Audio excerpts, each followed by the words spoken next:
Take all your dollars, bury them in your garden. Watch the food come up, just trying to catch the sky. Gather up your harvest, carry it off to market. We'll all rejoice in the fruits of life. Ain't that nice? Hey, it's Gabby, and welcome back to the Happi Home Workshop Web-Series. Today, we're going to be learning about how to feel more at home in the nervous system. And we have the privilege of being joined by Natureza Gabriel Kram. Gabriel is a connection phenomenologist who for nearly 30 years has studied connection through the lenses of neuroscience and indigenous lifeways. He's the founder of Hearth Science, which is building diagnostic and clinical tools that are defining the ancestral future of medicine and mental health. He's also the developer of autonomics, a new foundational model for understanding and becoming fluent in the autonomic nervous system. Lastly, he's someone I feel fortunate to call a mentor and friend. Without further ado, Gabriel. Hi, I'm Gabriel, and welcome to my home. So I'm a person who had a pretty unusual experience growing up for a white person, which is that I essentially grew up in a tribe, and it was not an indigenous community, but I grew up in a tiny village in rural New Hampshire. My parents were part of this very close-knit spiritual community when I was little. And when I was 7 years old, there was a recession, and my family decided to move and leave that place. And I was devastated by this. I think that place lived inside of me, and I loved it so much I didn't conceive it could be taken away from me. The work that I've developed, the core root driver of all of it was this question of how can I find my way back home? So I've been asking that question for 30 years. And, you know, I'm a person who, I dropped out of school. I had a lot of chaos in my early 20s for sure. It took me a long time to find a direction. And then the field that I work in didn't exist when I went to high school, when I went to college, right? So there's something about creating that path as I went. But I'm at a point where I can look back and sort of see the same thing, which is that there was a yearning that was driving this, even though I wasn't fully conscious. At first it was like stumbling in the dark, and then gradually over time it got less obscure. Yeah, and then I would say the last 10 years have been sort of like that, very focused. I think most people know they have a nervous system, but it doesn't mean that they have a felt understanding of what it is or what it does, right? So at the deepest level, your nervous system, it's communicating between the inside and the outside, right? It's this sort of beautiful electrical system that's wired through the body, and it becomes the fabric of communication. The part of it that I study and have been focused on for the last 15 years is called the autonomic nervous system, and people can think of it as the automatic. So it's the part you don't have to think about. Your heart beats for you, your breath is breathed through you, your food is digested. You don't have to choose to do that. If I gesture towards you, I'm choosing to gesture. But this part of the nervous system is responding beneath our ordinary sense of self. So I almost think we have this kind of, it's like a sound engineer. If you've ever been to a recording studio and seen the way that music gets made, there's somebody in a booth who's controlling the slides to tune the music so that it's the feeling, the sound we want. And your autonomic nervous system is doing that tuning for you in every moment of your life.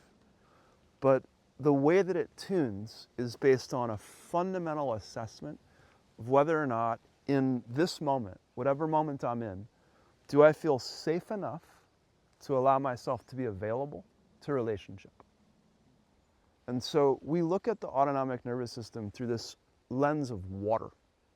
So water exists as liquid, it exists as steam, it exists as ice. And it transitions between these different states so that it can cope with changes in energy, right, in the form of temperature. And what I like to teach is that your autonomic nervous system is the same. It can exist as liquid water, where this available version of you that has enough safety can come forward. But if the situation is dangerous, if it's a danger or a life threat, it can shift either into steam or into ice. And part of what I'm trying to do is teach this fundamental fluency to people so that they can understand, you know, when you think about like being the self you want to be, you know, moments in your life when you felt like your best self, those are the liquid water moments, right? Moments when you felt really angry or really fearful, when you felt adrenalized and tense and your jaw clenches at night, those are steam moments. And moments when you felt sad, grief-filled, depressed, you know, I'm even showing it in my posture, right? That collapse where you feel like you can't respond, you're immobilized, those are moments of ice. And part of the medicine that our work brings is to help people see the difference between those. And I like to say, you know, if you think that the only state of stress is a steam response, and you're like, well, I'm just gonna cool it down, you can cool ice all day long and nothing happens. And when we're in a state, when we're gripped by it, it's sort of like glasses, like neurological glasses that we can't take off. And often we don't realize we're wearing them, right? You're wearing blue glasses, everything just looks blue. And if you can't take those glasses off, it's almost, you're like, can be offended that somebody's like, wow, you're wearing blue glasses. And you're like, no, just everything is blue. Like, that's just what's real. There's nothing wrong with steam. There's nothing wrong with ice. They're both adaptive responses to living in a dangerous world. But if we spend more of our moments in one of those places, we're going to create disease. They're pathogenic. And so there's a real important question for all of us, which is how do we get more back into that liquid water state? And I think that's the importance of it. Most of the things that bring people into contact with a primary care healthcare environment are actually stress related. So this layer, it's underneath 4 out of 5 of the things that bring people into care. And when we talk about not being able to shift out of specifically life threat states, we're talking about them being profoundly pathogenic, as in complex chronic illness, cancers, you know, all of these things are verbs. Disease is a verb. And most disease, its origin is in relating. And so there's a health preservation layer of this. And, you know, the avoidance of disease is one of the wings. For myself, the wing that's even more important and interesting is that we don't really, in the modern world, understand what humans are capable of in terms of the depth of connection and relatedness that we can feel, the depth of vitality that can come through us when we're able to find enough safety in our nervous systems to turn on these systems that allow us to connect, that allow us to feel inwardly, more deeply and more steadily, to deepen into intuition and to open relatedness. Yeah, so I mean, I'm sort of naming these 2 wings of this process, and one of them is about healing of trauma, let's say, transformation, recovery of well-being, and the other one is about the potentials that arise from connection and relatedness. And we're just trying to shift the balance and tilt it in that direction. It's not like we have to spend 100% of our time in that state of connection and relatedness. The world's a fucking dumpster fire, can I say that? You know, I mean, it is, right? Like, let's be real about that. So what we're trying to do is just get 51% of our present moments into that liquid water state, because if we're able to do that, the body can heal itself from almost anything.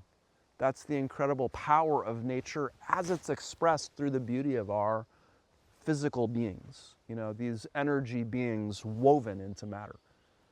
So I want to talk to you about a practice of connection And I want to frame this a little bit differently than maybe most people are used to it, because the object of that connection is pretty open, you know, which is to say that, like, you can be having that connection with your dog, or you can be having it with poetry you're writing, or you can be having it with the forest, or you can be having it with the water and the surfboard that you're surfing on. Whatever that thing is that lights up your feeling, you know, your experience of feeling connected, feeling in relationship, in relating, that's the practice you do. It doesn't matter at some level what the practice is. What matters is, can you bring this quality of relating, connecting through that practice? And then that practice is a doorway to activate this, you know, beautiful neurobiological system that's designed to open, you know, this health creating feedback system. I'm going to call it an obvious secret. Maybe it's not obvious, but one of the secrets, I think, to experiencing connection is to take care of something.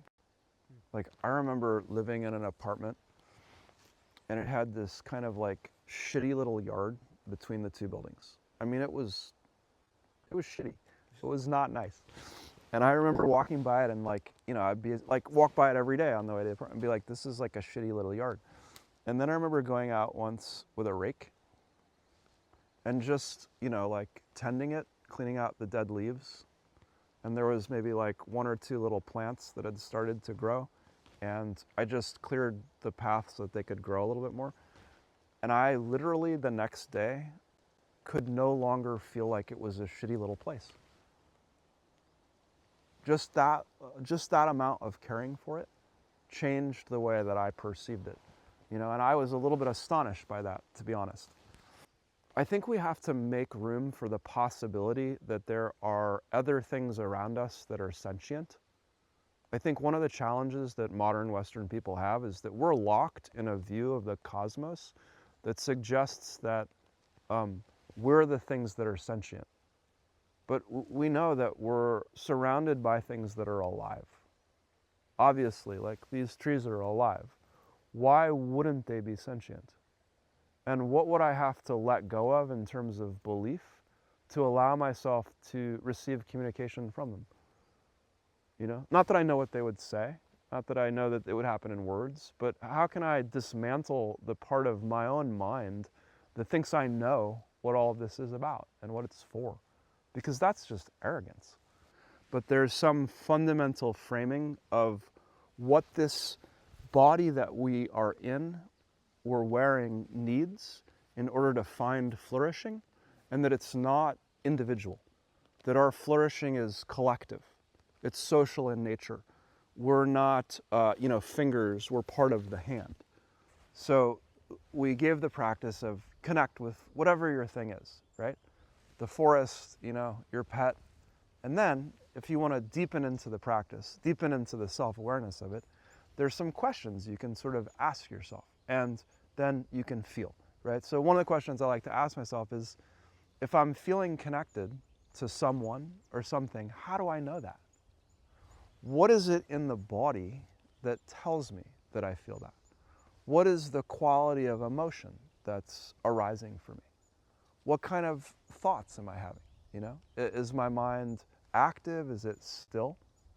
And to really notice these different dimensions of our experience. And, you know, I think about it almost like a radio station, where if you're trying to tune into this frequency, you have to know where it is. You have to know how it lands in the body. How do I breathe when I'm feeling in connection with something? How does it feel to be, you know, wearing in that moment of connection with something? So what does it mean to be at home in your nervous system? So I think, to me, when I feel into that, it means to have access to the full range.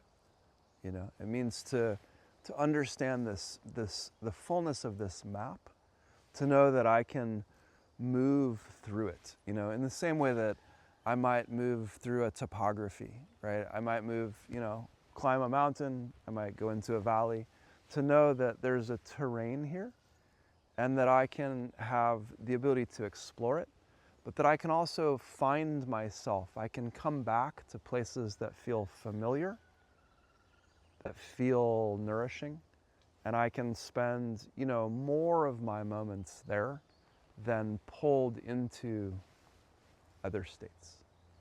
I'm grateful for this opportunity to connect, even if it's through the medium of something that's a screen, right? Like, there's something hopefully that people can feel about its sincerity, and that's what we're talking about. Thanks for joining us for this Happi Home Workshop. Hope it's got you feeling like liquid water. And if not, perhaps it's got you feeling like that is possible. If you'd like to deepen your learning, check out the link below this video. And as always, thank you for your valuable attention, and I hope you have a happy day. We'll all rejoice in the fruits of life. Ain't that nice? Hard work, long days, dirt hands make for clean ways. You won't waste another day in your garden